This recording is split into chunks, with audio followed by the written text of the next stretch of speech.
deh kalau gitu, aku support kamu.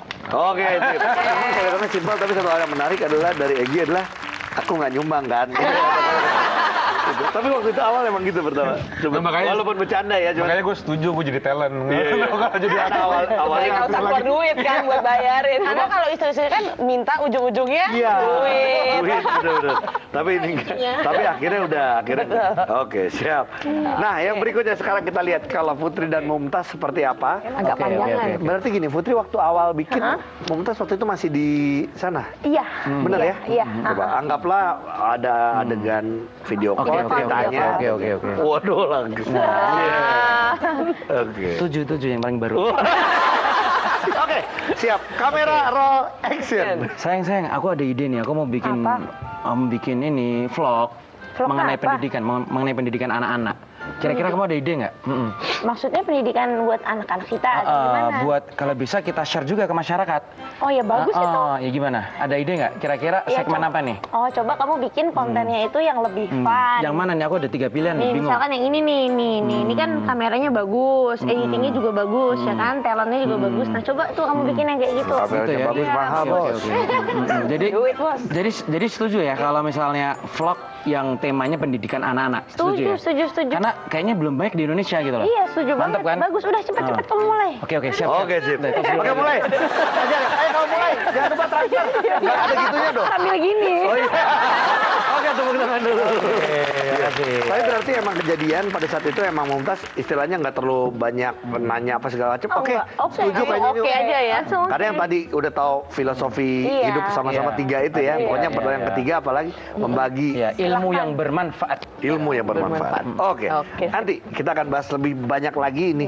Nanti sekarang kan ini banyak banget nih kita lihat banyak orang yang bikin vlog, terutama juga banyak anak selain ABG gitu anak-anak muda, tapi juga banyak juga yang lain-lain. Nah ini sebenarnya bagus nggak sih untuk perkembangan, terutama untuk banyak keluarga di Indonesia? Iya, kan kita lihat juga nih, vlog kan biasa ada banyak tipe kontennya juga beda dan kemudian usianya juga kita harus lihat kalau misalnya yang untuk yang mengunggah sendiri adalah remaja ataupun anak-anak yang masih di bawah usia, itu memang peran orang tua tuh harus besar sekali dalam hal tadi itu menyortir gitu. Kalau misalnya yang ditampilkan yang berbau misalnya kan anak-anak zaman sekarang creativity ya, dia bikin karyanya sendiri, kemudian dia suka tampilkan dalam vlog misalnya slime kayak atau kemudian dia membuat suatu hal misalnya yang berkaitan dengan kreativitas itu dia boleh-boleh aja, tapi sekali lagi memang orang tua sebagai editornya nih, jadi lihat dulu nih oke nggak gitu, apalagi ada misalnya berkaitan dengan fashion misalnya, apalagi anak tersebut yang misalnya menjadi talentnya, kadang kan juga suka misalnya ada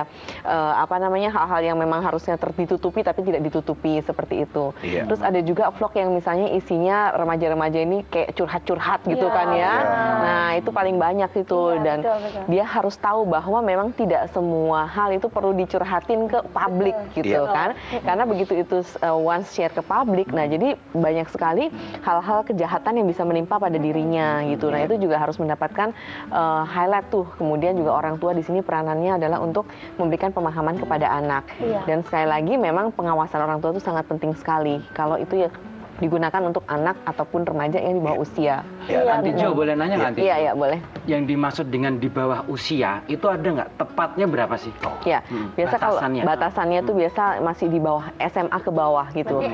Iya, bisa 18 tahun ke bawah itu masih harus under supervision orang tua, betul. Tapi kadang juga anak-anak kuliah pun gitu ya. Jadi nggak kita bilang di bawah itu. Kuliah pun kan kita harapkan juga secara pemikiran dia sudah tahu mana yang boleh, mana yang enggak. Tapi tetap kenyataannya tetap aja, terutama remaja-remaja yang mungkin ada isu-isu tertentu gitu, misalnya mengalami penolakan di dunia sosial gitu, terus kemudian akhirnya dia mencari fasilitas lain untuk mencari perhatian misalnya, atau untuk lebih eksis karena di dunia kesehariannya dia tidak mendapatkan perhatian itu. Nah itulah juga perlu peran serta orang tua dan juga teman-temannya nih untuk kontrol, betul. Tapi sekarang kan emang kalau kita lihat dari sosial media pun juga udah ada tuh, udah ada blog, udah ada spam dan lain-lain ya.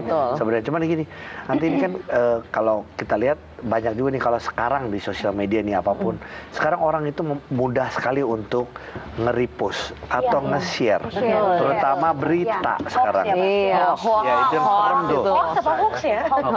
Hoax ya. Nah itu gimana ya, Anti, gimana supaya kita nih semua, terutama masyarakat kita ya, nggak cuma anak-anaknya, tapi kita juga kadang-kadang yang dewasa juga masih banyak kok yang asal repost, retweet, akhirnya itu yang bikin jadi masalah gitu. Iya, Iya. padahal belum tentu kebenarannya itu masih dipertanyakan dan kadang juga membahayakan orang lain loh, kayak gitu kan. Provokasi kan? Iya, betul. Nah, itu sebetulnya kita juga memberikan pemahaman nih, selain pada diri kita sendiri juga kepada anak-anak bahwa sebaiknya konten-konten yang berkaitan dengan yang harus di-repost itu benar-benar harus dicek dulu ya. Cek dulu gitu kebenarannya. Iya, benar. Gitu. Jadi kalaupun nggak tahu, nggak bisa nemuin kebenaran, mending nggak usah. Nggak usah ngapa-ngapain, setuju. Iya. Iya. Oke, Anti, ini satu lagi kita balik lagi ke Mamis Vlogger lagi. Ini seru karena nyambungnya ke sosial media Iya, ya. betul. Nah, sebenarnya konten seperti apa sih? Mungkin ini juga bisa jadi masukan nih buat Super Mami ID. Konten seperti apa lagi nih yang perlu untuk parenting, untuk anak-anak, untuk pendidikan? Ya, berkaitan dengan pendidikan sebetulnya banyak sekali yang memang bisa ditayangkan gitu ya. Apalagi tadi saya lihat udah banyak banget gitu tentang baik berkaitan dengan sekolah maupun dalam kehidupan mereka sehari-hari. Misalnya simple, misalnya kayak tadi memakaikan misalnya pakaian, kemudian juga bagaimana tips-tips merawat anak di rumah, kemudian anak yang susah makan gimana sih cara nyiasatinnya, itu sebenarnya udah bagus sekali. Dan kemudian kalau biasa yang mungkin ibu-ibu masih banyak memerlukan masukan itu biasa gini, misalnya di sekolah kan mereka dalam hal sosialisasi kemudian ada kurikulum dari sekolah, mungkin juga kan punya sekolah juga ya. Nah, kadang di rumah itu kadang kehabisan ide kreativitas gitu. Aku mau main nih sama anak untuk mengembangkan kreativitas. Kita udah pernah ya episode kayak gitu, jadi sensory play untuk di rumah. Nah, iya betul-betul. Jadi sehingga mereka tahu apa yang harus mereka lakukan di rumah sebagai support dari apa yang dilakukan di sekolah. Pokoknya gitu kan. intinya kan Super Mami ID itu kan tagline-nya motherhood is not a battle. Jadi sebenarnya menjadi ibu tuh bukannya battle. Kadang-kadang kan kita suka kayak, ih, nih pinter banget sih nih ibunya, anaknya pinter-pinter. Terus antara working mom sama stay at home mom suka ribut-ribut di sosial media. Jadi sebetulnya motherhood tuh bukan tentang itu. Gitu. Justru kita bisa saling support dan memberikan tips buat para moms di luar sana. Pinter nggak? Pinter nggak istri? Pinter banget. Suaminya ya? Suaminya ya? Suaminya. Semuanya dari aku itu. Oh, suami. Oh, suami. Tadi udah aku tulisin sebelum kesini. Ya, Aku tulis. suaminya tapi yang penting udah sehat ya. Oke. Ya. Udah minum obat? Udah minum obat. Udah minum obat. Iya. Minum obat aja tadi nyutingnya begini-begini ya. Gimana tadi nggak minum obat coba? Begitu.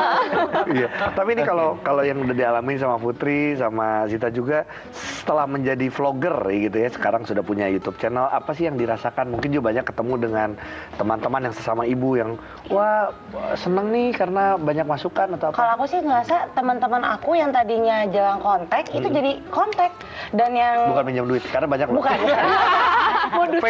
Facebook kita yang teman lama. Gi, apa kabar lo? Baik, set. Udah, setelah itu ya udah kayak. Urusan duit dari situ ya. Jadi kalau yang aku rasain pribadi ya, kayak teman-teman aku di SMA, kuliah banyak yang WA atau enggak di Facebook nanyain tentang artikel lo tuh manfaat banget ya gitu. Thank you ya for your article gitu. Manfaat banget. Kita nunggu-nunggu lo channel selanjutnya. Jadi setelah aku vlogging yang aku rasain itu banyak banget feedback positif ya. Bener-bener positif Dan semuanya. kepuasannya di situ ya. Dan puas gitu. Aduh, udah bikin video capek-capek ternyata Berguna support buat dan orang. teman-teman support dan teman-teman suka dan manfaat. Itu jadi senang banget kita bikin vlog. Iya kan? Putri, kalau Putri sendiri ada pengaruh kurang lebih positif? sama sih. Jadi dari yang tadinya jarang kontak, terus kontak lagi, terus juga kitanya juga jadi belajar hal baru. Kan yang itu udah di-sharing, apalagi nih gitu. Yang kemarin udah ngajarin tentang baca. Nah nanti mungkin next ngajarkan tentang hitung. Jadinya kita juga menjadi orang yang selalu belajar. Itu. Dan puas banget sih kalau misalnya kayak ada yang bilang atau nitip komen kayak terima kasih ya tipsnya. Itu meaningful banget sih buat kita. Karena kita bikin Super Mami kan sebenarnya kan passion ya. Kita pengen sharing dan ketika ada yang appreciate kita senang gitu. Jadi tambah semangat lagi bikin video. Ada yang ngajak bikin komunitas buat kumpul-kumpul, Iya, kopi darat gitu-gitu ya. Betul. Jadi tambah semangat lagi bikin videonya. Oke, sip. Oke, terima kasih ya udah sharing-sharingnya. Dan setelah ini juga kita akan mendengarkan curahan hati dari masing-masing tamu saya. Seperti apa, jangan kemana-mana, tetap di Kumpul Keluarga. Mumpung kumpul, curhat yuk. Kita kembali lagi di Kumpul Keluarga. Mumpung kumpul, curhat yuk. tidak lengkap kalau kita tidak mendengarkan curahan hati dari masing-masing tamu saya, di mana kita mendatangkan adalah para mamis vlogger, ya. Dan sekarang kita akan dengarkan curahan hati dari Zita dan juga Egy. Apa yang mau disampaikan oleh Zita untuk Egy? Ini dia.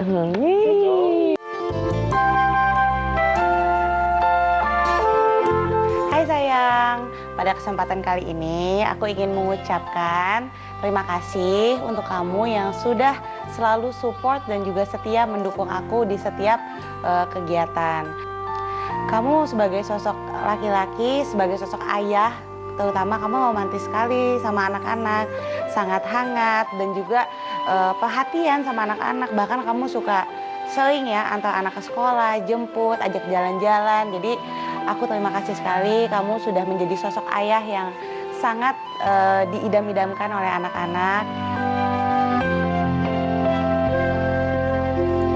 Terakhir aku mau ngucapin sekali lagi terima kasih. I love you so much. Thank you honey. Mwah.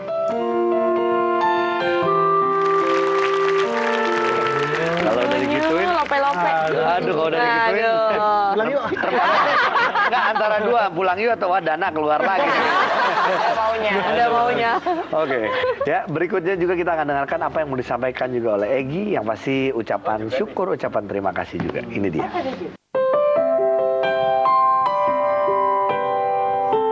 Halo sayang, Zita itu sosok pasangan yang support, fair, dan dia pasangan yang bisa diajak diskusi. Kemudian beliau pun juga punya hati yang sangat besar. Saya juga mau mengucapkan terima kasih sudah menjadi istri yang suportif untuk suami, kemudian juga sudah menjadi ibu yang luar biasa untuk anak-anak kita, agar ke depan karirnya semakin baik di dunia pendidikan dan dunia anak, kemudian bisa jauh lebih bermanfaat lagi bagi orang banyak. Jadi semangat terus, jangan pernah putus asa.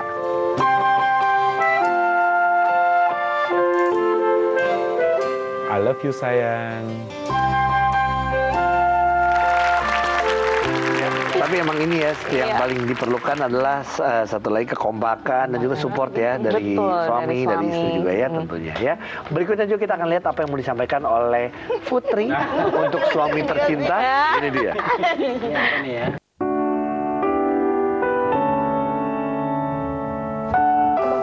Halo sayang, di mata aku kamu itu suami yang perfect karena kamu itu selalu bisa jagain aku dan anak-anak, ngomong juga, lalu banyak mengajarkan aku tentang hal-hal yang mungkin aku belum pernah ketahuin sebelumnya. Terus kamu juga sangat mendukung aku, mendukung karirku. Kamu nggak pernah komplain kalau misalnya aku ada kesibukan dalam pekerjaan atau hal-hal apapun juga yang aku sukain, malah kamu sangat mendukung aku. Jadi aku appreciate banget. Aku doain semoga rumah tangga kita selalu sakinah, mawadah, warahmah, istiqomah. Mudah-mudahan kita selalu happy, bahagia. Kamu juga selalu sehat, semakin sukses dalam karir dan apapun yang kamu inginkan. I love you very much. Mwah.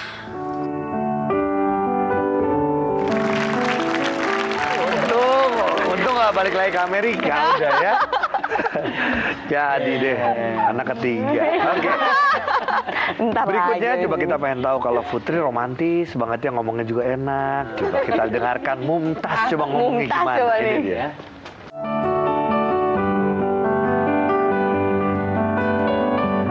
Halo Putri, istriku.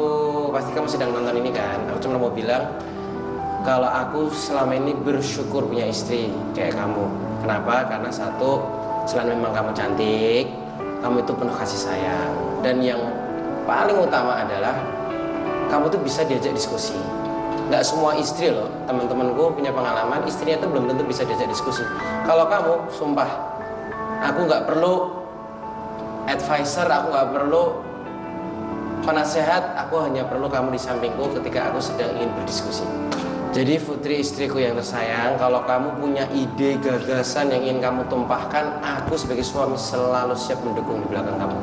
Jadi kalau kamu mau terusin vlog kamu mau terusin YouTube channel kamu, aku selalu dukung. Intinya aku sayang kamu dan terus sayang kamu, nggak pernah ada henti-henti.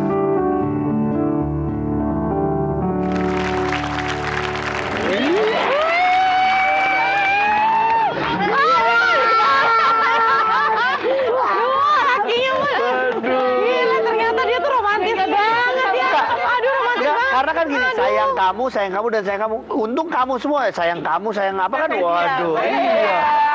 Dari kan udah, karena dia udah sempat gini, sayang kamu.